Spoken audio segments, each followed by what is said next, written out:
பெற்ற தாயே பிள்ளைகளை எங்கேயாவது தூக்கி போட்டு போயிடாடா. அந்த பிள்ளைய என் பிள்ளைன்னு பால் ஊத்துற தாய் என்னுடைய பசுடா, என்னுடைய பசுடா. பைத்தியக்காரப்பல, பைத்தியக்காரப்பல, டே பைத்தியக்கார பையல, டே முட்டா பையல, முட்டா பயலுக்கு பிறந்த முட்டா பையல, டே நீ பிறந்தவன தாண்டா உங்க ஆத்தா உனக்கு பால் ஊட்டுறா. பிறக்கும் போது, நீ இறக்கும் போது, சாகும் போது நாயே உனக்கு சங்கல பால் ஊத்துறான்ல, அது பசு பால் தாண்டா. நாயே நாயே, உனக்கு உயிர் பால் ஊட்டியவள் உன் தாய், உனக்கு இறுதி பால் ஊட்டி பயணம் அனுப்புவள் பசுடா. பைத்தியக்கார நாயே நாயே, அவள் என் தாயடா. நான் போராடுறது எதுக்கு? அவன் மேயடா, அவன் மேய விடுறா. பைத்தியக்கார பையல, நீ இப்படியே பேசிக்கிட்டே இரு, நான் வந்து உட்கார்ந்துருவேன்.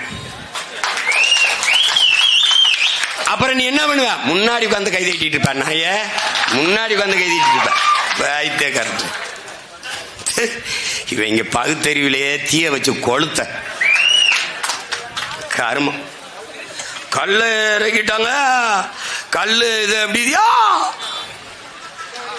அதுல கம்யூனிஸ்ட் ஐயா கூட சொன்னாங்க, நம்ம பெரிதும் மதிக்கிறோம் ஐயா சண்முகம் அவர்கள்லாம். ஏதோ அவங்களுக்கு நம்மளை கண்ட ஒரு சங்கடமா இருக்கு. கல்லை உணவுங்கிறார்கள், அவர் பிள்ளைக்கு கொடுப்பாரா அப்படின்னு. பிரியாணி எனக்கு பிடிக்குது, நல்ல உணவுன்னு தான் சாப்பிட்றேன். அதுக்காக என் பிள்ளை சின்ன பையன் 2 வயசு பையலுக்கு பிரியாணி ஊட்டிட முடியுமா?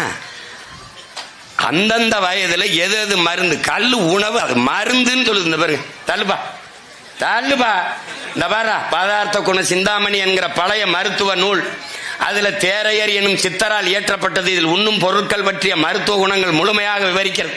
அவற்றில் பனையின் கல்லில் மருத்துவ பயன்கள், 7 தாதுக்களான சுரபிகள், குருதி, தசை, கொழும்பு, எலும்பு, இந்த கொழுப்பு, எலும்பு மச்சை, சுக்கிலம் ஆகியவற்றை பனையின் கல் உறுதியடை செய்கிறது.